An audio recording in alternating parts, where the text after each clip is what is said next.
বাবা, তুমি কোথায় যাচ্ছ? তোর মাকে বাঁচাতে।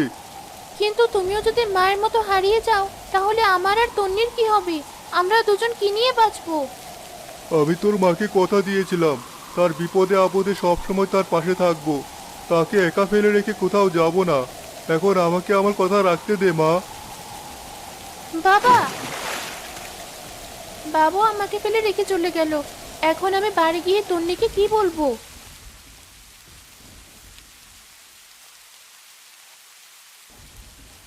কিরে, তুই ভাত খাচ্ছিস না কেন? আমি ইলিশ মাছ ছাড়া ভাত খাবো না। এই অসময়ে আমি এখন তোর জন্য কোথা থেকে ইলিশ মাছ খুঁজে নিয়ে আসবো? কি হয়েছে? আমার মেয়ে ভাত খাচ্ছে না কেন? তোমার ছোট মেয়ে ইলিশ মাছ ছাড়া ভাত খাবে না বলে জেদ করছে। আরে, আজ তো জালে বেশ বড় একটা ইলিশ ধরা পড়েছিল। আগে জানলে ওটা বাজারে না বিক্রি করে বাড়িতে নিয়ে আসতাম। আমি এত কিছু বুঝি না। আমার এখনই ইলিশ মাছ চাই চাই, নয়তো আমি ভাত খাবো না। আচ্ছা, কি আর করার। যাই আবার আমার মাছ পাগল মেয়ের জন্য ইলিশ মাছ ধরতে।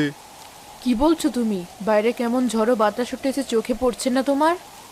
উঠুক জ্বর, আমার মেয়েকে তো আমি তাই বলে না খাইয়ে রাখতে পারবো না। যেভাবেই হোক একটা ইলিশ ধরার পরেই বাড়ি ফিরবো। দাঁড়াও, তাহলে আমিও যাব তোমার সাথে। অন্তত ছাতাটা তোমার মাথায় ধরে রাখতে পারবো। ঠিক আছে, চলো। মুন্নি, আমরা ফিরে না আসার আগ পর্যন্ত তোর ছোট বোনকে দেখে রাখার দায়িত্ব তোর। ঠিক আছে। আর ঘরের ছিটকিটি শক্ত করে আটকে রাখবি। আমরা বাদে অন্য কেউ আসলে ঘরের দরজা খুলবি না। আমি আর তোর বাবা কোন শব্দটা বলে তোদেরকে ঘরের দরজা খুলতে বলি, মনে আছে তো তোদের? হ্যাঁ, মনে আছে। ঠিক আছে, আমরা তাহলে চলি। তোরা দুইজন সাবধানে থাকিস, আর একদম কোনো ঝগড়াঝাটি করবি না। তোমরা কোনো চিন্তা করো না। তন্নি আর মুন্নির মা বাবা বেরিয়ে গেল তন্নির জন্য ইলিশ মাছ ধরতে। তারা নৌকায় ওঠার পর ঝড়ের গতিবেগ আরও বেড়ে গেল। আগে বলেছিলাম এ সময়ে না আসতে, তবুও কোনো কথাই শুনলে না তুমি। এই ঝড়ে না পাবো কোনো ইলিশ মাছ, উল্টো আরও জালটা ছিঁড়বে। আরে কিছুই হবে না, এর থেকে কত ঝড়ে মাছ ধরেছি। তুমি শুধু সাঁতারটা ঠিকভাবে ধরে রাখো। কিভাবে ধরবো ছাতা? এই ঝড় তো ছাতা সহ আমাকে উড়িয়ে নিয়ে যাচ্ছে প্রায়। আচ্ছা আচ্ছা, তুমি ব্যস্ত হও না, একটু সময় দাও শুধু আমাকে।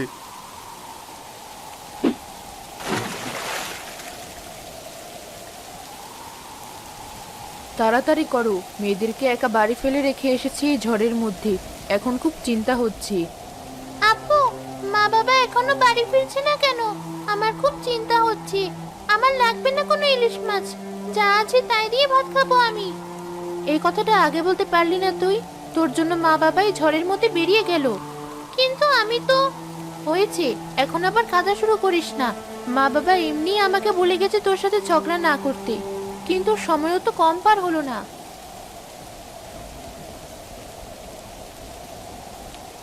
এই তো বড় বড় দুটো ইলিশ ধরা পড়েছে জালে। দেখেছো, আমি বলেছিলাম না? বেশ হয়েছে, এবার নৌকাটা তাড়াতাড়ি নদীর পাড়ে ভিড়াও দেখি। ঝড় তো বেড়েই চলেছে, না জানি কখন নৌকাটা ডুবে যায়। ঠিক আছে ঠিক আছে।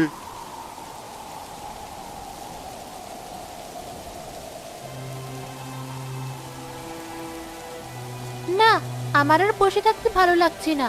তন্নি, তুই এখানে থাক।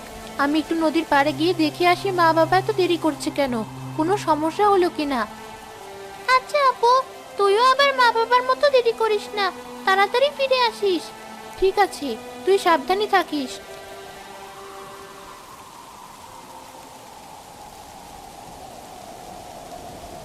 এই তো নদীর পাড়ে চলে এসেছি আমরা, এখন আর কোনো ভয় নেই। এখন মাছগুলো নিয়ে ভালোই ভালোই বাড়ি ফিরতে পারলেই হলো।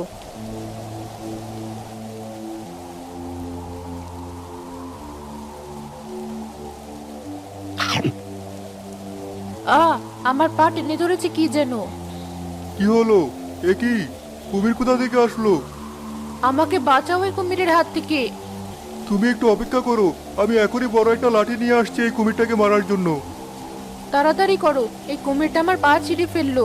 ও আমাকে টেনে নদীতে নিয়ে যাচ্ছে। না, আমি কিছুতে তোমাকে নিয়ে যেতে দেবো না। এই নাও আমার হাত, তুমি আমার হাত ধরে থাকো, ছেড়ে দিও না। আমি আর পারছি না, তুমি আমাকে ছেড়ে দাও। আমার অনেক কষ্ট হচ্ছে, মনে হচ্ছে আমার পা ছিঁড়ে যাবে। কি হয়েছে বাবা?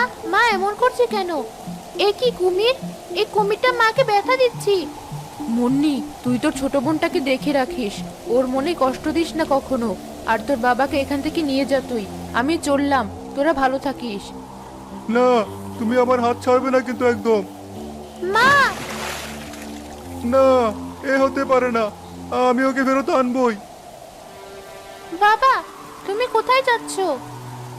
তোর মাকে বাঁচাতে। কিন্তু তুমিও যদি মায়ের মতো হারিয়ে যাও তাহলে আমার আর তন্নির কি হবে? আমরা দুজন কি নিয়ে বাঁচবো? আমি তোর মাকে কথা দিয়েছিলাম, তার বিপদে আপদে সবসময় তার পাশে থাকবো, তাকে একা ফেলে রেখে কোথাও যাব না। এখন আমাকে আমার কথা রাখতে দে মা। তুমিও আমাদেরকে রেখে চলে যেও না। তুই এখানে দাঁড়িয়ে 1 থেকে 100 পর্যন্ত গুনবি। এরপরও যদি আমি ফেরত না আসি তাহলে চুপচাপ সোজা বাড়ি চলে যাবি, এদিকে আর আসবি না। মনে থাকবে তো? কিন্তু বাবা, তোমরা দুজন আমাদেরকে ছেড়ে চলে গেলে আমরা কি নিয়ে থাকবো? রান্নাঘরের উপরের তাকে বড় কলসিতে আমি আর তোর মা মিলে অনেকগুলো টাকা জমিয়েছি, ও দিয়ে তোদের অনেক দিন চলে যাবে। আমি তাহলে আসি। বাবাও আমাকে ফেলে রেখে চলে গেল। এখন আমি বাড়ি গিয়ে তন্নিকে কি বলবো? মুন্নি সেখানে দাঁড়িয়ে 1 থেকে 100 পর্যন্ত গোনার পরও যখন তার বাবা ফেরত এলো না, সে বাড়ি ফিরে গেল। তন্নিকে সব জানানোর পর দুই বোনই খুব কাঁদলো।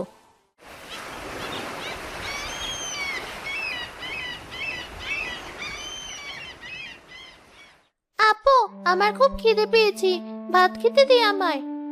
দাঁড়া, দিচ্ছি, ঘরে গিয়ে বস।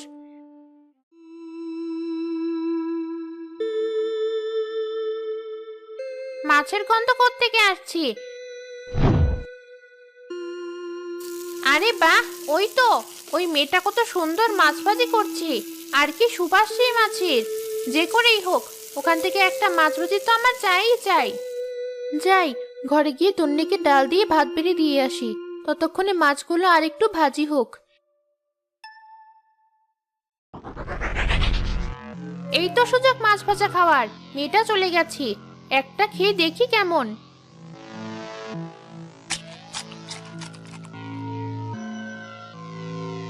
কি গরম, মুখটা পুড়ে গেল। কিন্তু কি স্বাদ, জীবন ধন্য হলো আমার। ওই তো মেয়েটা চলে এসেছে আবার, পালাই তাড়াতাড়ি। তন্নির গায়ে হাত দিয়ে দেখি এত জ্বর, তাড়াতাড়ি ডাক্তার মশাইকে ডেকে আনতে হবে। নিশ্চয়ই পুকুরে গিয়েছিল আবার, তাই এই অবস্থা। যা, এরা দেখি অন্য ঝামেলায় পড়েছে। ভালোই হয়েছে, এই সুযোগে আমি সবগুলো মাছ ভাজা খেয়ে ফেলি, কেউ কিচ্ছু টের পাবে না।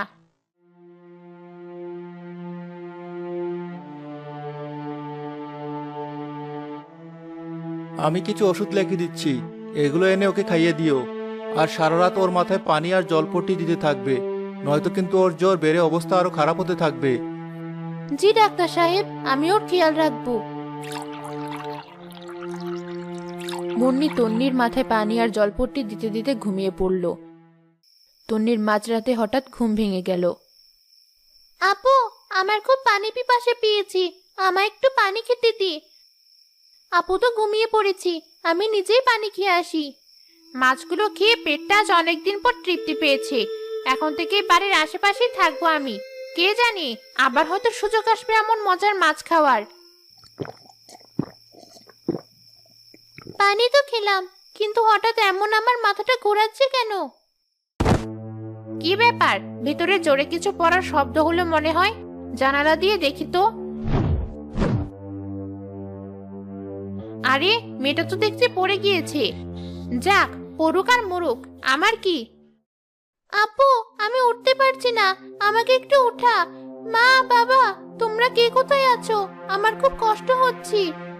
নদীর ভেতর থেকে তন্নির মা বাবার সেই চিরচেনা মুখ হেঁটে হেঁটে বের হয়ে এলো। শুনেছ, আমাদের মেয়ে আমাদের কাছে সাহায্য চাইছে। আমার এখন কি করা উচিত? আমাদের উচিত এখন ওকে সাহায্য করা। আমি মুন্নিকে কথা দিয়েছিলাম, আমরা ওদেরকে দেখে রাখবো।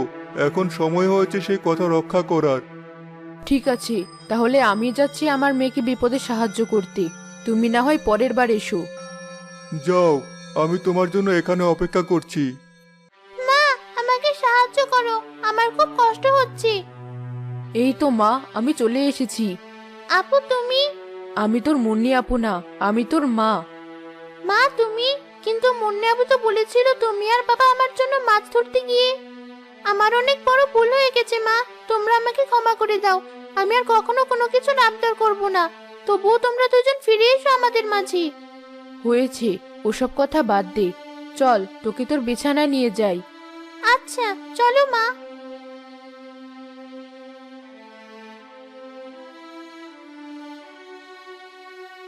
তোর গায়ে কি জ্বর? দাঁড়া, তোর মাথায় জলপট্টি দিয়ে দেই। মাত্র এই কয়েক মাসে তোরা দুজন কত বড় হয়ে গেছিস। ভালো আছিস তো তোরা? হ্যাঁ মা, কিন্তু তোমাদেরকে ছাড়া কিছু ভালো লাগে না আমাদের। আপু প্রায়ই প্রতিরাতে তোমাদের কথা মনে করে কাঁদে। তোদের মানিয়ে নিতে হবে এখন আমাদেরকে ছাড়া। এছাড়া তো আর কোনো উপায় নেই। তবে ভয় পাস না, তোরা যতদিন এখানে আছিস তোদেরকে সব বিপদ আপদ থেকে রক্ষা করার দায়িত্ব আমাদের। এখন তুই ঘুমা, আমি তোর মাথায় জলপট্টি দিতে দিতে তোকে আগের মতো গল্প শোনাই। আচ্ছা মা।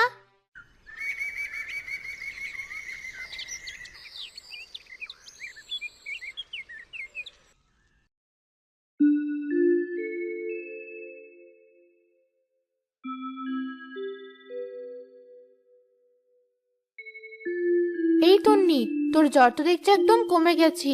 ধরতে গেলে প্রায় নেই এখন। মা কোথায় গেল?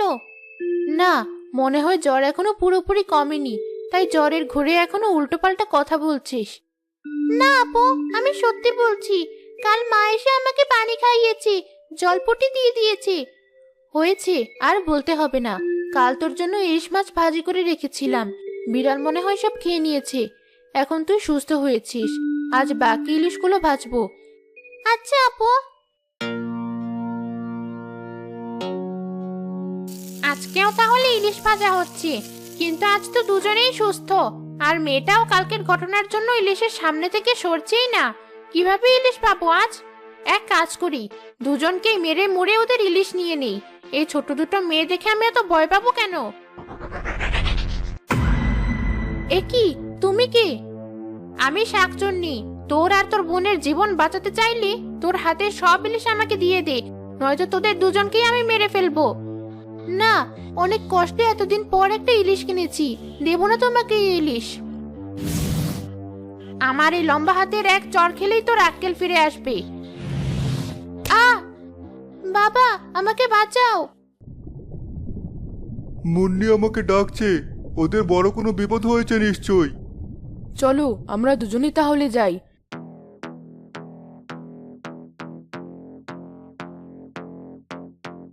ছেড়ে দাও আমার বোনকে। তোকেই আগে মারবো আমি, তুই দাঁড়া। কি ব্যাপার, আমার একটা হাতও নড়ছে না কেন? কে ধরেছে আমার হাত? আমরা ধরেছি। ওরে বাবা, ভূত ভূত, ছেড়ে দাও আমায়, আমি আর কখনো এখানে আসবো না। শাকচুনি পালিয়েছে। মা বাবা তোমরা, তার মানে তন্নিকাল ঠিকই বলেছিল। হ্যাঁ, আমরা আগের মতো তোদের সাথে সবসময় থাকতে না পারলেও বিপদে সবসময় তোদের পাশে থাকবো। হ্যাঁ, তোরা কখনো নিজেদের একা ভাবিস না।